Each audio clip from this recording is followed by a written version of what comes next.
The Supreme Court has rejected former President Donald Trump's emergency request to intervene in a dispute over classified documents seized from his Mar-a-Lago estate. The former president's legal team asked the High Court last week to weigh in on the case. They asked for a special master to vet classified documents seized by the FBI in August. That's the Trump team that asked for that. The court did not provide an explanation, though, for its denial.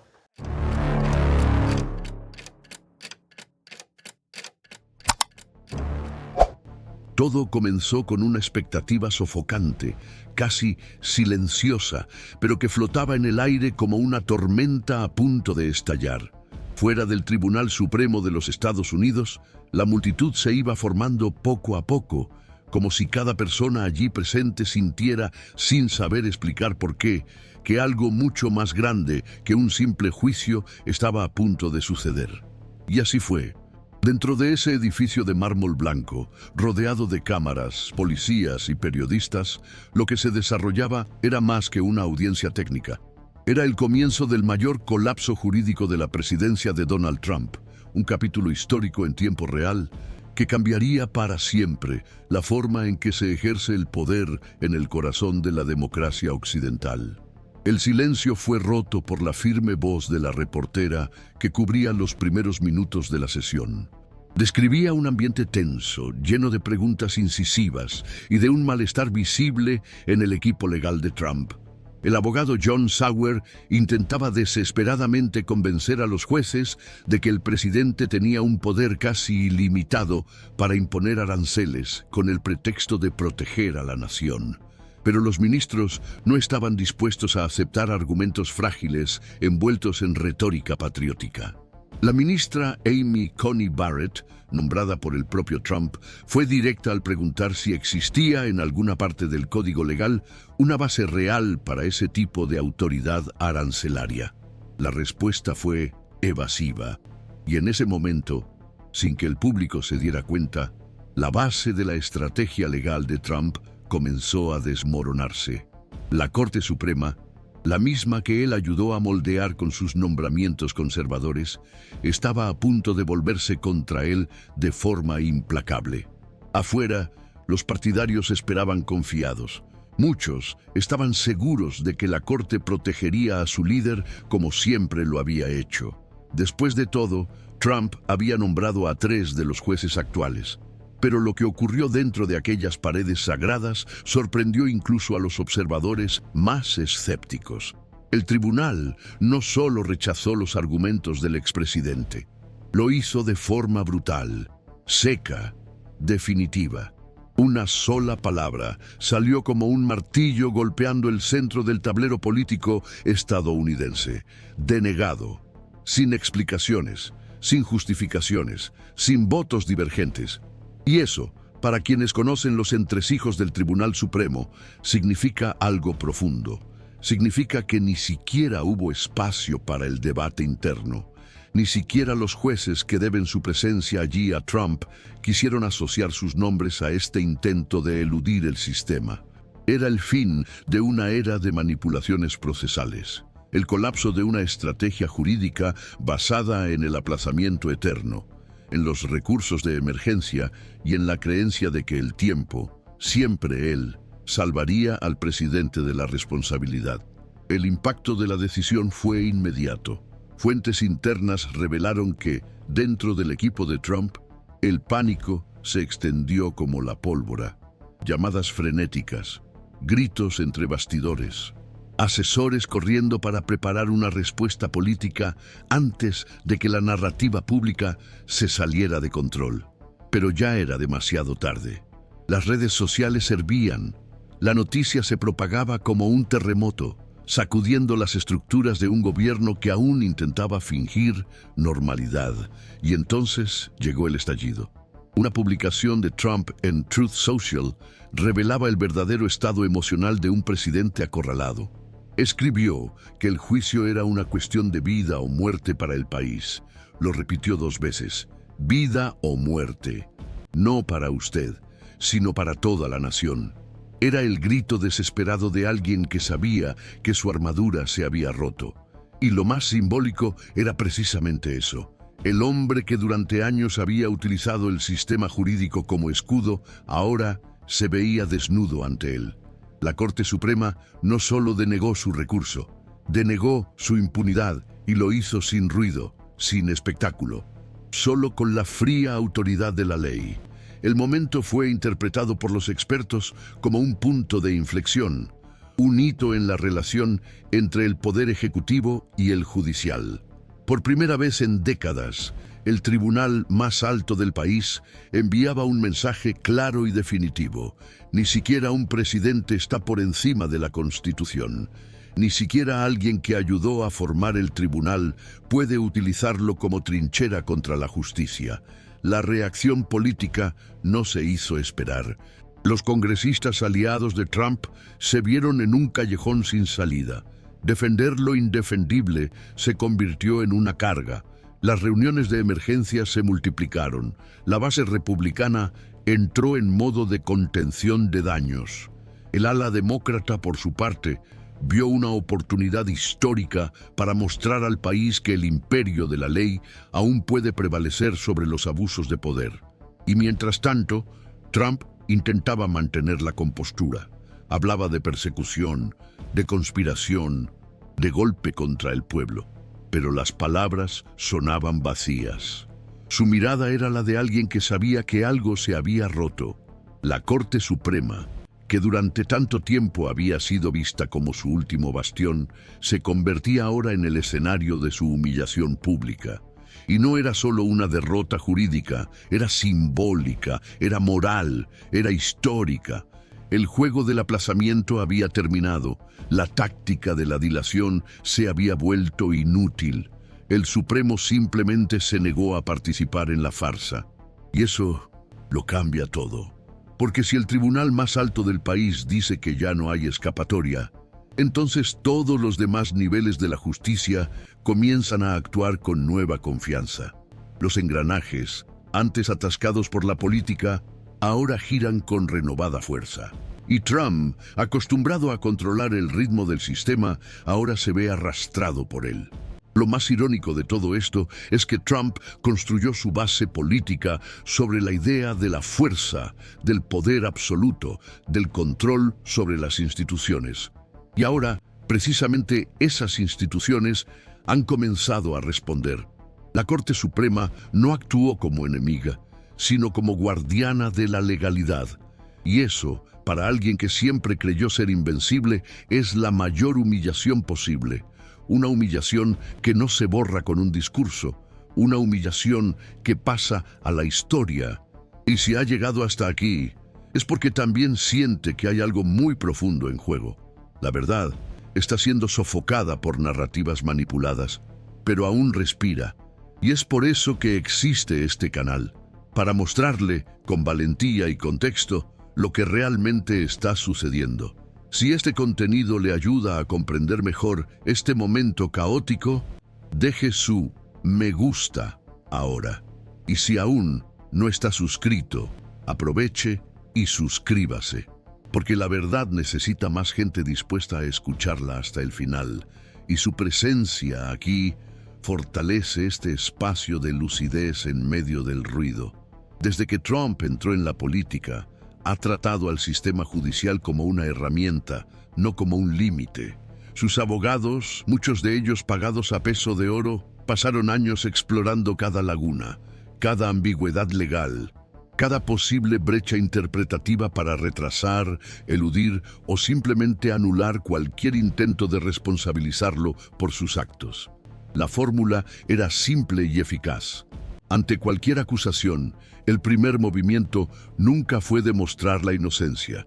Era ganar tiempo, pedir un aplazamiento, apelar, recurrir a instancias superiores, utilizar los medios de comunicación para desviar la atención, y durante años funcionó.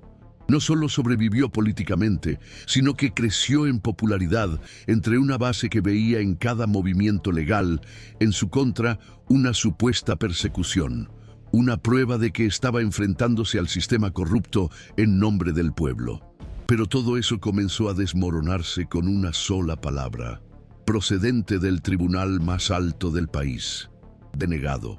Una respuesta que no daba margen a la interpretación, que no ofrecía consuelo, que no traía esperanza de recurso. Y lo más simbólico es que esa respuesta vino de un tribunal en el que 3 de los ministros fueron nombrados por él mismo, personas a las que consideraba aliados incondicionales. Este detalle, por sí solo, ya revela la gravedad de lo que está sucediendo. Cuando ni siquiera los suyos quieren defenderle, el problema ya no es político, es estructural, es institucional, es histórico. La denegación del Tribunal Supremo expuso con brutal claridad los límites del poder de Trump. Y esto desencadenó una reacción en cadena que aún se está desarrollando. La primera consecuencia fue jurídica. Sin el apoyo del Tribunal Supremo, Trump y su equipo ahora tienen que afrontar el proceso de forma directa, sin escapatorias, sin trucos, sin aplazamientos. Esto significa que el expresidente tendrá que sentarse ante un juez federal, escuchar los cargos, presentar su defensa y, si procede, afrontar una sentencia. Todo ello mientras sigue ocupando el puesto más poderoso del planeta. La logística de todo esto es impensable. Los tribunales tendrán que adaptarse a protocolos de seguridad sin precedentes. El servicio secreto tendrá que idear planes nunca vistos para garantizar la protección de un presidente en juicio. Los fiscales, por su parte, tendrán que mantener la imparcialidad y la firmeza ante el hombre que dirige el país. Cada audiencia será un evento mediático.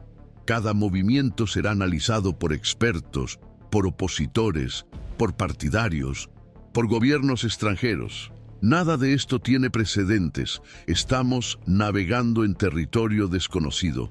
Y es precisamente esta imprevisibilidad lo que hace que todo sea aún más tenso. Mientras tanto, entre bastidores de la política, la tensión es casi insoportable. Los líderes republicanos se dividen entre la lealtad y el pragmatismo. Algunos defienden a Trump con fervor, como si su caída significara la destrucción de toda la derecha estadounidense.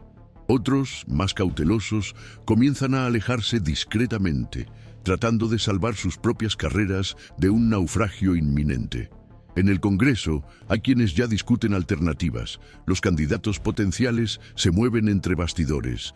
Gobernadores, senadores, exfuncionarios de la Casa Blanca estudian la posibilidad de asumir el protagonismo en caso de que Trump se vuelva políticamente inviable. Pero nadie se atreve a pronunciarse abiertamente. El miedo a la base trumpista sigue siendo real. Puede que no sea mayoría, pero es ruidosa, fiel y decisiva en las primarias. Trump lo sabe, y por eso insiste en repetir el discurso de víctima. En sus discursos se compara con mártires, con héroes perseguidos por la verdad que defienden.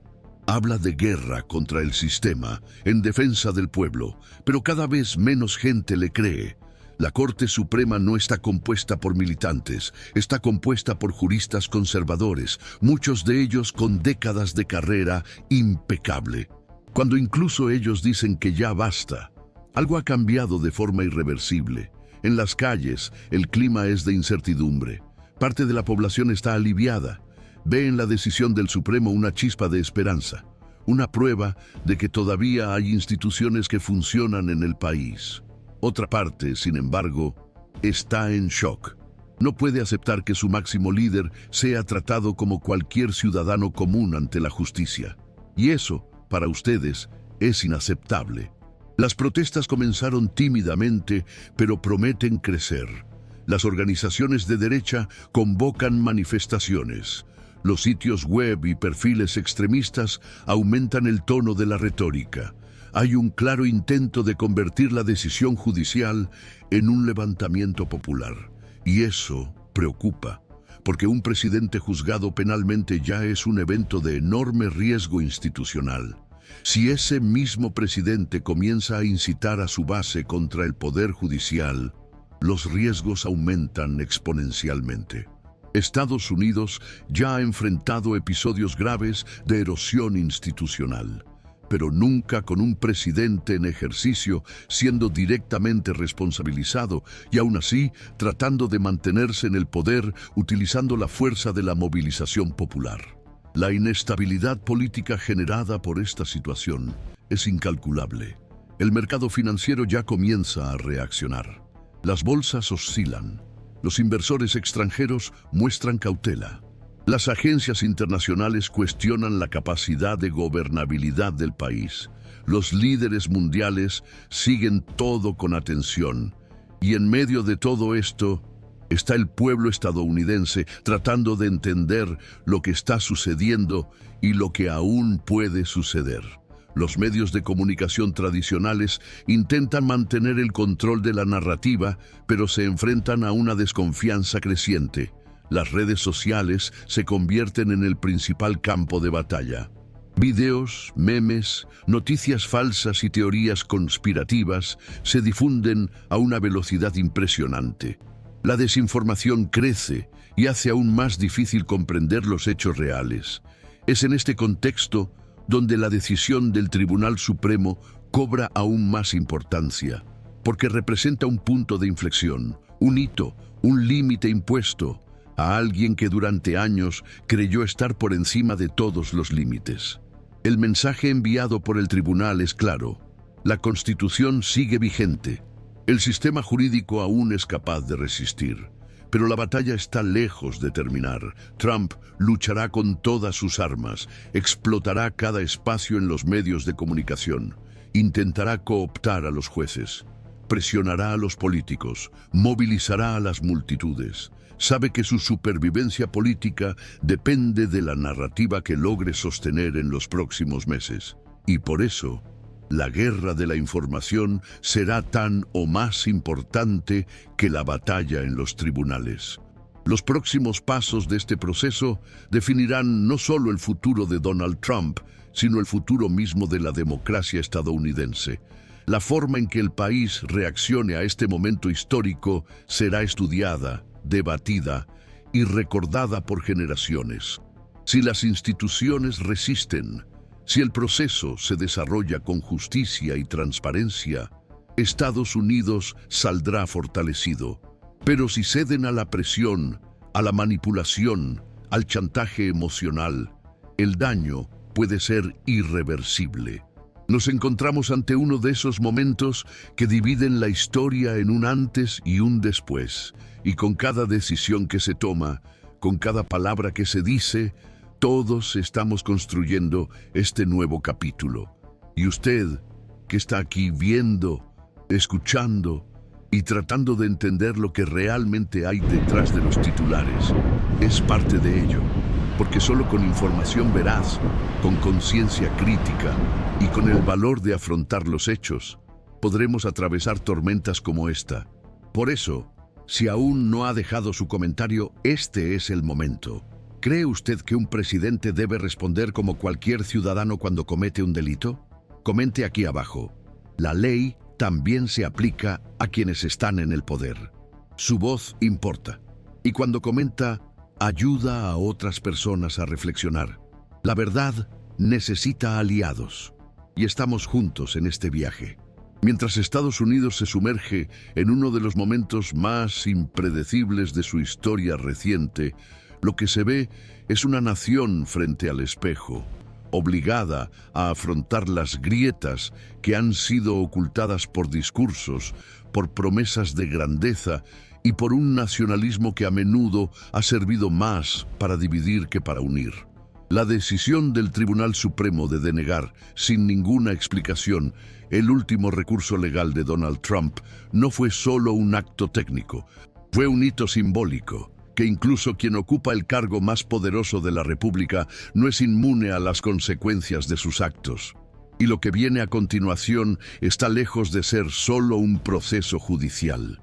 Es un terremoto político, institucional, cultural y social cuyas ondas de choque seguirán propagándose mucho más allá de Washington. El Partido Republicano, por ejemplo, está siendo arrancado de su zona de confort. Durante años, muchos de sus líderes prefirieron tolerar, silenciar o incluso apoyar los excesos de Trump en nombre de la gobernabilidad, la base electoral, los votos. Pero ahora, ante un Tribunal Supremo que rechaza las maniobras jurídicas del expresidente, esos mismos líderes se ven sin discurso, sin plan de escape, sin escudo. La duda flota en el aire. ¿Es posible defender públicamente a alguien que está a punto de convertirse en el primer presidente en ejercicio en ser juzgado penalmente, sin comprometerse políticamente?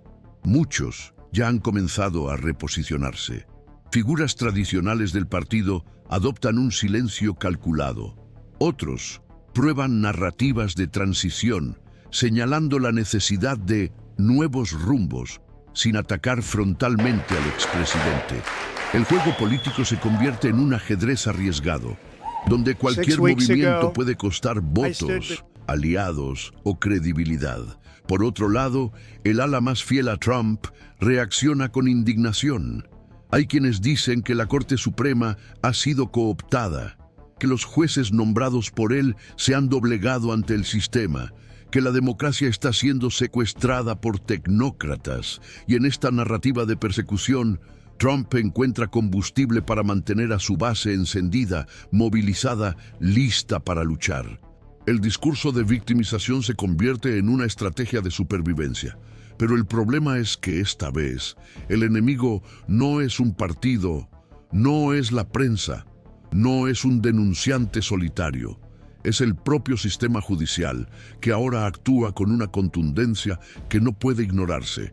Y eso pone en riesgo no solo la imagen de Trump, sino todo el ecosistema que ha crecido a su alrededor en los últimos años. Las organizaciones de presión, los think tanks conservadores, los canales de comunicación que se han beneficiado de la radicalización, todos deben decidir ahora si siguen apoyando la narrativa de que todo es una conspiración, o si es hora de recalcular el rumbo.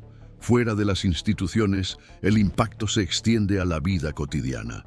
Las familias discuten durante la cena, los amigos se alejan por divergencias políticas, se pierden puestos de trabajo, no como consecuencia directa del juicio, sino por el ambiente tóxico de polarización que se ha agravado aún más. Las escuelas debaten cómo abordar este momento en el aula. Las iglesias se dividen entre la fe y la ideología. Y en medio de todo esto, hay una pregunta que resuena en millones de cabezas. ¿Cómo hemos llegado hasta aquí? Y lo más importante, ¿cómo salen de esto? No hay respuestas fáciles. Lo que está sucediendo con Trump es solo el síntoma de algo más profundo. Durante décadas, la política estadounidense coqueteó con la idea de que el poder podía personalizarse, que la figura del presidente podía imponerse a las instituciones, que la voluntad popular, por muy ruidosa que fuera, podía justificarlo todo. Y ahora, ante un presidente acorralado por la propia justicia que él mismo ayudó a moldear, la factura de esa ilusión comienza a cobrarse. No se trata solo de juzgar a Trump. Se trata de redefinir los límites del poder presidencial, de recordar que la Constitución no es un adorno, sino un contrato que debe respetarse, de reconocer que ninguna nación sobrevive por mucho tiempo cuando sus líderes creen que están por encima de la ley. El desafío ahora es gigantesco. ¿Cómo llevar a cabo un juicio de esta magnitud sin desestabilizar aún más al país? ¿Cómo garantizar que se haga justicia sin dar pie a acusaciones de persecución? ¿Cómo mantener el equilibrio institucional cuando el propio acusado tiene la capacidad de influir en millones de personas con una sola frase en las redes sociales? Cada paso a partir de ahora será seguido de cerca por todo el mundo. Y con razón. Lo que ocurre en Estados Unidos tiene repercusión mundial. La credibilidad del sistema democrático estadounidense está en juego. La imagen de imparcialidad de su poder judicial será puesta a prueba. La madurez política del Congreso será puesta a prueba. Pero quizás la mayor prueba sea la del pueblo estadounidense. ¿Está la sociedad preparada para aceptar que la justicia no es selectiva? ¿Que incluso un líder popular puede y debe responder por sus actos? ¿O veremos una nueva ola de negación, de revisionismo, de idolatría ciega que amenaza con corroer para siempre los pilares de la democracia.